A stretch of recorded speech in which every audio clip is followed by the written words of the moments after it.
Lisa Reynolds didn't ask for much in life. A clean kitchen, her son's socks not mysteriously disappearing into the void between the washer and dryer, and maybe, just maybe, a Friday night where she could enjoy a glass of wine without some catastrophe derailing her plans. So when she stepped outside in her robe and slippers to call Max in for dinner, she didn't expect the night to end with her standing on an alien warship, staring down a 7-foot-tall lizard covered in battle scars. But Lisa had long since learned that parenting meant embracing the unexpected.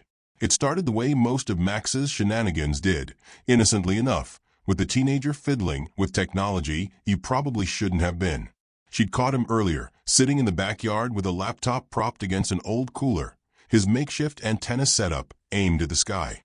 He'd mumbled something about just testing a theory when she asked, which Lisa had immediately translated as definitely up to no good. But she let it go, because Max was a smart kid. Too smart, really. The kind of smart that got kids into Ivy League schools or put them on government watch lists before they turned 18.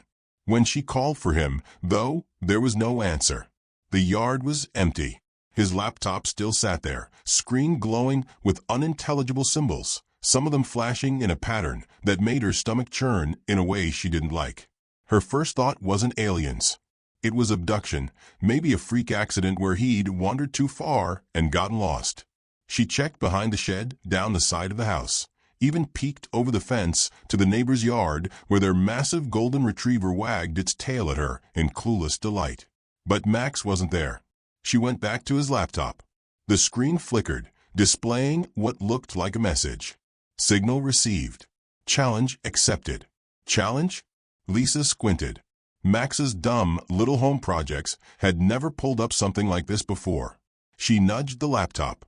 The screen went dark. Then the ground beneath her feet lurched. Lisa barely had time to process the sensation of falling before her vision went white. Her stomach twisted into a knot, the air vanished from her lungs, and then, just as suddenly, it was over. She wasn't in her backyard anymore. Her first thought was that Max had really screwed up this time. The room she found herself in was massive, cavernous, even, with metal walls that hummed faintly, lined with strange, glowing panels.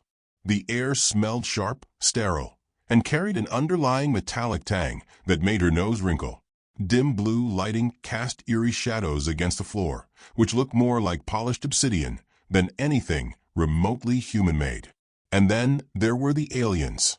Lisa hadn't been a sci-fi fan since her ex-husband had subjected her to the X-Files reruns one too many times, but she still recognized a holy crap, these things are real moment when she saw it. They were tall. Too tall. 7, maybe 8 feet at least, with thick, scaled bodies, long tails, and arms built like they could crush a minivan. Their eyes, large, yellow, and unblinking, glowed faintly in the dim light. They wore armor, sleek and dark, marked with strange symbols that pulsed with energy. Lisa had never considered herself an intimidating woman, but she'd once made a customer service rep cry on the phone over a billing issue, so she had some experience with high-pressure situations. She adjusted her robe, cleared her throat, and said, "All right, which one of you took my kid?" The alien stared. A low murmur rippled through the room as they exchanged glances. Then suddenly, one by one, they dropped to their knees. Lisa blinked. Well, that was unexpected. The biggest one, who was possibly their leader, hesitated before speaking. His voice was deep, reverberating in a way that made her ears pop. "Supreme One," he intoned, his massive head bowed. "Forgive our ignorance. We did not anticipate an arrival of your magnitude." Lisa narrowed her eyes. "I don't care about my magnitude. I care about Max. Where is he?" The aliens flinched. One of them, a slightly smaller, blue-scaled one with jagged spines down his back, let what could only be described as an anxious squeak. The young one? He was taken as per protocol. But we did not know. He stopped himself, gulping visibly. "We did not realize he was of your lineage." Lisa folded her arms. "So let me get this straight. You kidnapped my kid, and now you're afraid of me." Silence. Then, slowly, the leader nodded. "We did not intend to provoke an act of cosmic war against the human dominion." Lisa opened her mouth, then shut it. "The what now?" Another alien, This one looking a little greener than the others, muttered. The mighty empire of Earth's warlords. The ones known as the action stars of the late 20th century. Lisa stared at him. Are you telling me you guys think Jean-Claude Van Damme is a real person? The aliens flinched at the name, muttering among themselves. Lisa pinched the bridge of her nose. She was standing in the middle of an alien warship, in a bathrobe, dealing with a species that apparently believed Earth was run by a bunch of 80s action heroes. Max was never living this down. She took a deep breath. Okay, listen. I don't have time to explain why you're very, very wrong. What I do need is my son. Now, the leader, still kneeling, hesitated. The young one was transferred. Lisa's eye twitched. Transferred where? A new kind of tension filled the air. The smaller blue alien, the one who had squeaked earlier, fidgeted. The Trelvani Empire, he admitted. They have strict regulations on unauthorized species. When the young one arrived without proper identification, he was immediately sold into custody for processing. Lisa clenched her fists. You sold my kid? It was not a sale, the leader said quickly. More of a bureaucratic necessity. We did not know. Lisa took a step forward. The entire room flinched. The blue one let out another panicked squeak. But we can retrieve him, he rushed out. Please, Supreme One. We would never dare keep your offspring from you. Lisa exhaled through her nose. That's more like it. The leader, still bowed, motioned toward one of the control panels. Within seconds, a massive screen flickered to life, showing a map, several swirling star systems with blinking coordinates. One was marked prominently in red. Trelvani Prime. The leader swallowed. We will take you there immediately. Lisa nodded. Damn right you will. The aliens scurried into action, flipping controls, barking orders in their guttural language. Within seconds, the ship rumbled, the distant hum of its engines shifting into a deeper, more focused vibration. Lisa crossed her arms. And while we're at it, someone find me some damn coffee. The leader hesitated. Coffee.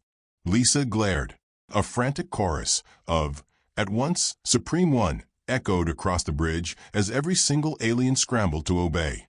She didn't know how the hell she had ended up as the accidental overlord of a warship, but if it got her kid back, she wasn't about to complain. Besides, it was about time someone taught these overgrown lizards not to mess with a pissed-off mom. Lisa Reynolds had seen a lot of incompetent bureaucrats in her day. DMV employees who moved slower than evolution, customer service reps who put her on hold for 30 minutes just to say sorry, can't help you, and the absolute menace that was middle school administration offices. But nothing had prepared her for intergalactic bureaucracy. The Zarkonians had assured her that retrieving Max would be swift and efficient. Lisa, being a mother and therefore a professional at spotting bullshit, had known better. She watched with thinning patience as the bridge crew of the warship clumsily navigated their own policies, fumbling over star charts and transmission logs, terrified to make a mistake in front of their Supreme One. Lisa sipped the alien coffee they had scrounged up for her. It was strong enough to put hair on her chest, which, considering the absolute circus happening in front of her, was probably necessary. All right, she said finally, setting the mug down with a clink. What's the hold-up? The highest-ranking officer, a hulking mass of scales and fear named Blorgath, bowed deeply before responding. Supreme One, we are encountering a slight difficulty with Trelvani Prime's transit regulations. Lisa raised an eyebrow. Difficulty. Blorgath nodded stiffly, avoiding eye contact. They require Form 3219, B, for unauthorized offspring recovery. And to acquire Form 3219B, we must first submit an inquiry through Galactic Processing, which is currently experiencing an estimated delay of, he gulped, 3.7 standard years. Lisa stared at him. Then she laughed. A short, sharp sound. Blorgath paled. Or, at least, he did whatever the Zarkonian equivalent of paling was. I'm sorry, Lisa said, voice deceptively calm. Did you just tell me I need to wait 3.5 years for my son? Blorgath did not immediately answer, mostly because Lisa had just risen from her chair, rolling her shoulders like she was about to knock someone's teeth out. Several lower-ranking officers instinctively scurried back. "Ma'am," Blorgath started carefully, "the Trelvani due process emergency appeals." Lisa cut him off with a sharp look. "Oh, that's cute. And how long do those take?" Blorgath checked the console.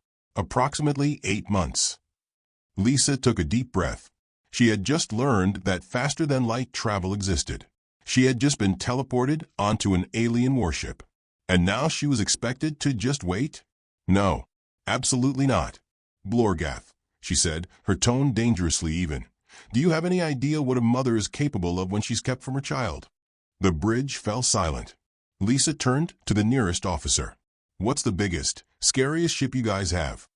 The poor reptilian nearly choked on his own tongue. "The Doom Reaver, Supreme One." Lisa nodded. "Great. Point it at Trelvani Prime." Blorgath hesitated. "Supreme One, I must advise against." Lisa turned to him so fast that the tips of her robe snapped through the air. "Do I look like I care what you advise?" He shook his head violently. "No, Supreme One. Of course not." Lisa exhaled, rubbing her temples. "Let me make something very clear. I don't care about your galactic red tape, I don't care about your dumb space forms, and I especially don't care about how much political nonsense you lizard people have tangled yourselves in. I want my son back. And we are getting him now. Are we clear?" Blorgath looked like he was going to faint. "Crystal, Supreme One." Lisa crossed her arms. "Good. Now get me a direct line to these Trelvani dipshits." One of the officers, still shaking, scrambled to open a transmission. A holographic screen flickered to life, displaying the image of a Trelvani official, a sickly pale humanoid with multiple blinking cybernetic implants, the kind of guy who probably got way too excited about spreadsheets. The official blinked once, his metallic eye whirring as he assessed Lisa's face. "This is the Trelvani Bureau of Processing. Please state your—" "Cut the crap," Lisa interrupted. "I want my son. Now." The official didn't even flinch. "Ah, you must be referring to the unauthorized human entity designated Max Reynolds. According to Section 72B of our Galactic Immigration Act, all unidentified species must undergo procedural classification, pending approval by—" Lisa held up a finger. "I'm going to stop you right there, buddy. I don't care what nonsense rulebook you've got. You have my child. And if you don't hand him over in the next 10 minutes, I am personally coming down there. And I swear to God, I will make your entire empire's fiscal year disappear." The official actually hesitated. I beg your pardon." Lisa leaned forward. "Do you know how much money a war costs?" she asked, her voice silky smooth. "Do you really want to explain to your government why the next 600 Trelvani tax cycles are going to be spent fixing a mess you could have avoided with one simple decision?" The official swallowed. I will have to consult with—" Lisa smiled way too sweetly. "Sure, take your time." She leaned back, casually inspecting her nails. I'm just sitting here with a planet-destroying warship pointed at your little bureaucratic anthill. No rush." The Trelvani's cybernetic eye twitched. "One moment." The hologram cut out. Lisa tapped her fingers on the armrest, exhaling through her nose. $5 says they crack in less than 2 minutes. Blorgath looked at her like she had just killed God. "Supreme One are all human mothers like you?" Lisa side-eyed him. "Only the really scary ones." The hologram flickered back to life. The official looked significantly more panicked than before. "We have expedited your request. The human entity Max Reynolds will be delivered to your coordinates within the next half hour." Lisa grinned. "Now that's what I like to hear." The official tried to recover his composure. Do you require anything else?" Lisa considered. "Yeah, maybe stop kidnapping minors. Just a thought." The official nodded violently before the transmission cut out. A cheer erupted on the Zarkonian bridge. Lisa took a slow, satisfied sip of her coffee. 30 minutes later, a small, trembling Trelvani transport docked with the warship. Lisa was already waiting at the hatch when the doors hissed open. And there, looking both very confused and very tired, was Max. Lisa strode forward, grabbed him by the shoulders, and yanked him into the tightest hug of his life. "Mom," he croaked. "What the hell?" Lisa pulled back just enough to cup his face. "Max, sweetheart, I love you.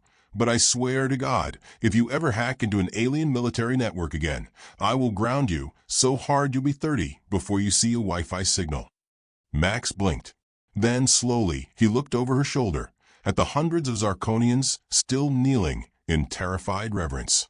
He frowned. "Mom, why are you in a bathrobe?" Lisa sighed, rubbing her temples. "Max, we're going home."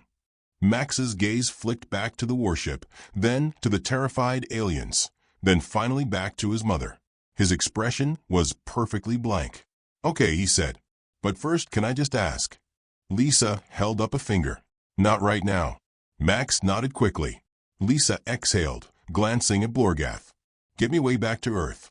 Blorgath saluted. "At once, Supreme One." Lisa closed her eyes. Just another totally normal day in parenthood.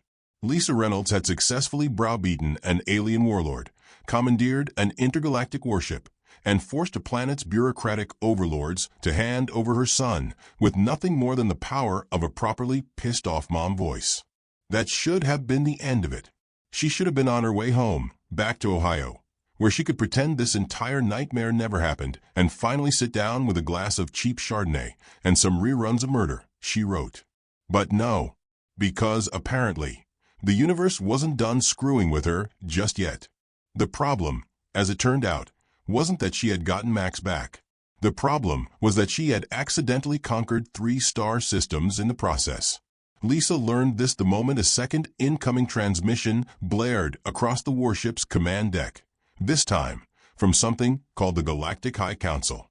The image that flickered onto the bridge's main screen was a tri-species tribunal, composed of a bug-like creature with too many eyes, a floating gelatinous blob that looked like it had evolved specifically to ruin carpets, and an unervingly tall humanoid with elongated fingers and the general air of someone who had never had a good time in their entire life. The tall one spoke first, his voice like the slow turning of pages in an ancient book. "This is an official summons," he intoned.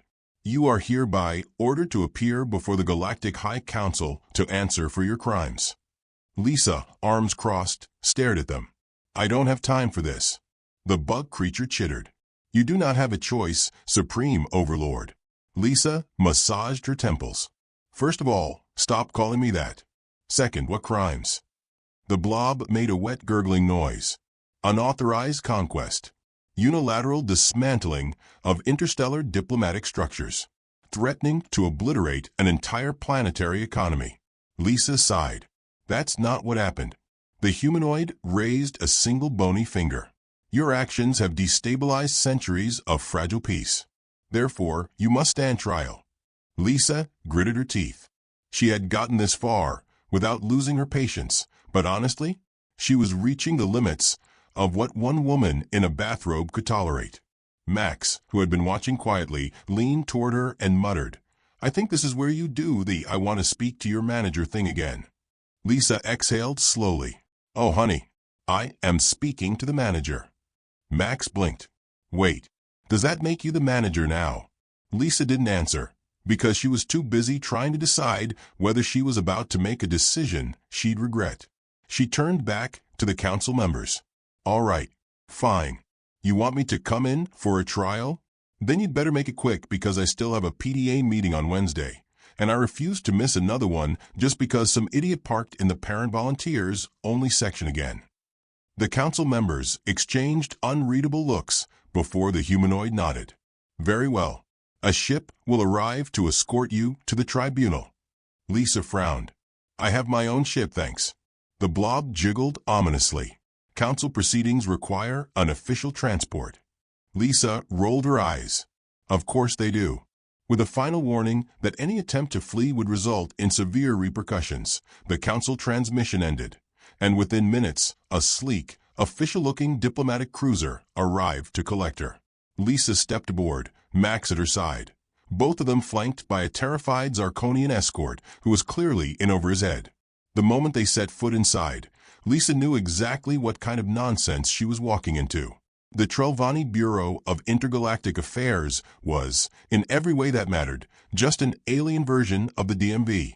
Rows upon rows of bureaucratic drones sat at curved desks, tapping away at holographic screens, their faces blank with a kind of vacant numbness that only came from decades of soul-crushing paperwork. The air smelled faintly of printer toner and bad coffee.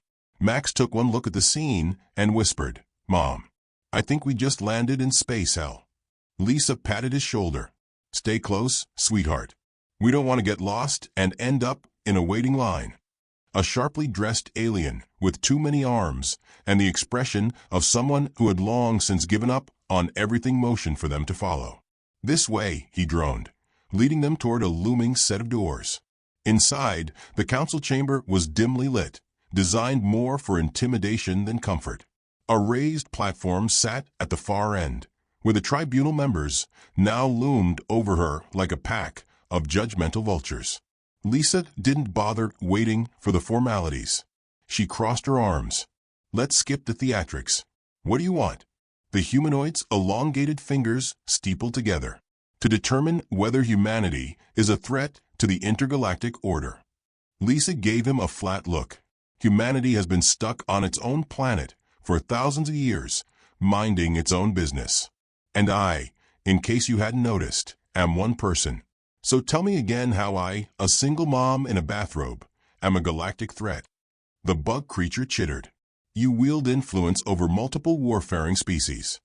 Lisa snorted. "By accident." The blob made a gurgling sound. "You forced entire planetary leaders into surrender without firing a single shot." Lisa threw up her hands.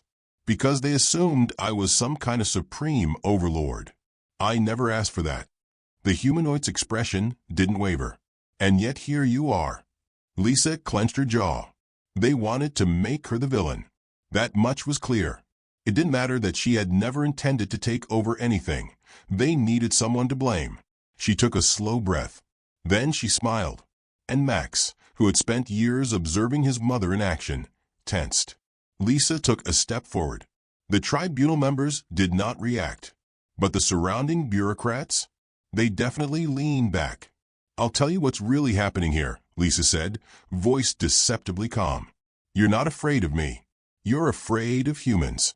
Because for years you've been intercepting our transmissions, watching us through whatever weird alien spy satellites you have, and you've completely misinterpreted everything."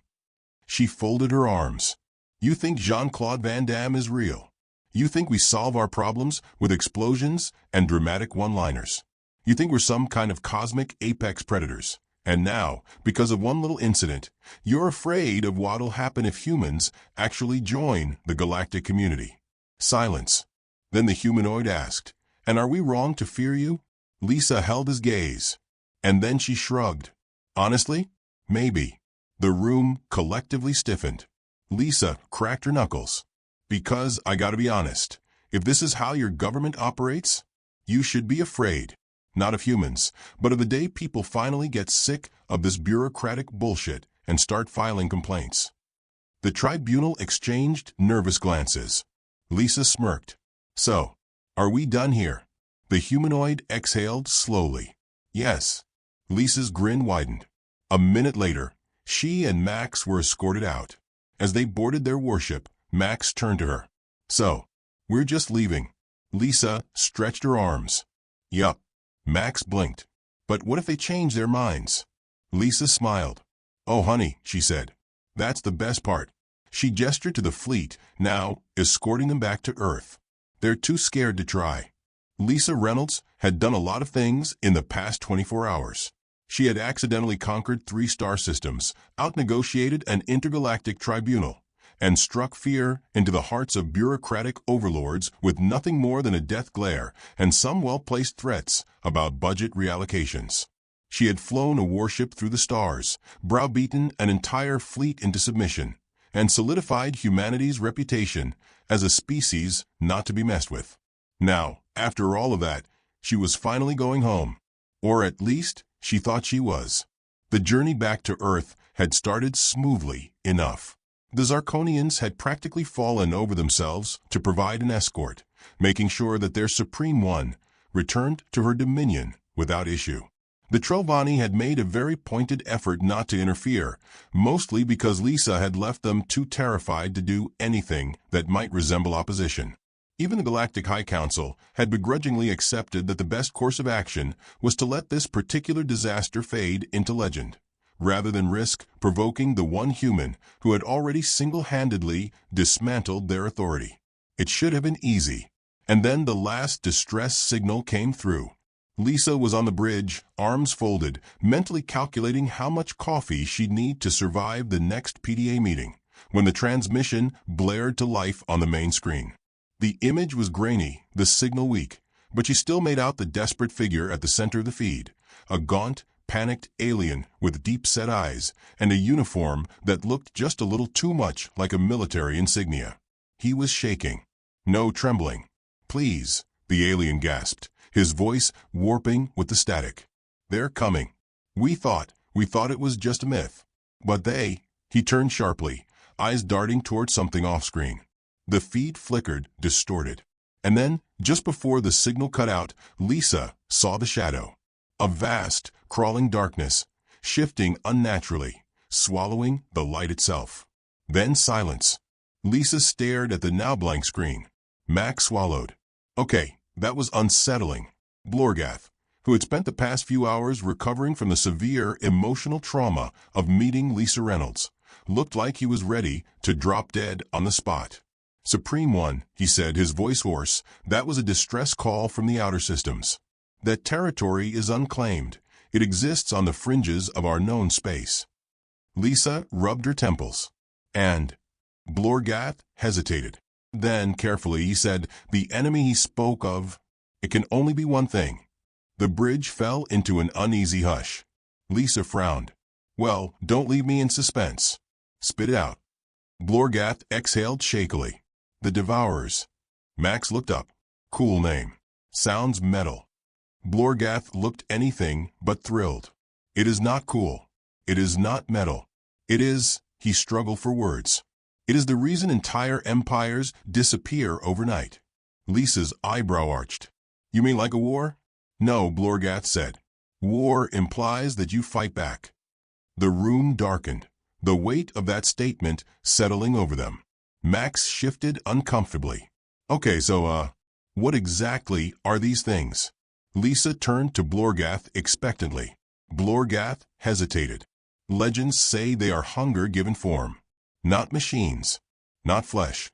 Just something else. They move through space, consuming entire civilizations, leaving behind only silence." Lisa inhaled. "And no one stopped them?" Blorgath clenched his jaw. "No one can." A new kind of silence settled on the bridge. Max broke it. "So, we're not going to go poke that, right? Like, we're just going to turn around and pretend we didn't see that?" Lisa didn't answer immediately. She should have. She wanted to. She should have shrugged, told them that it wasn't her problem, that she had enough on her plate trying to get home. But something about that message, about the sheer, raw terror in that alien's eyes, stuck with her. Lisa had spent most of her life dealing with things no one else wanted to handle.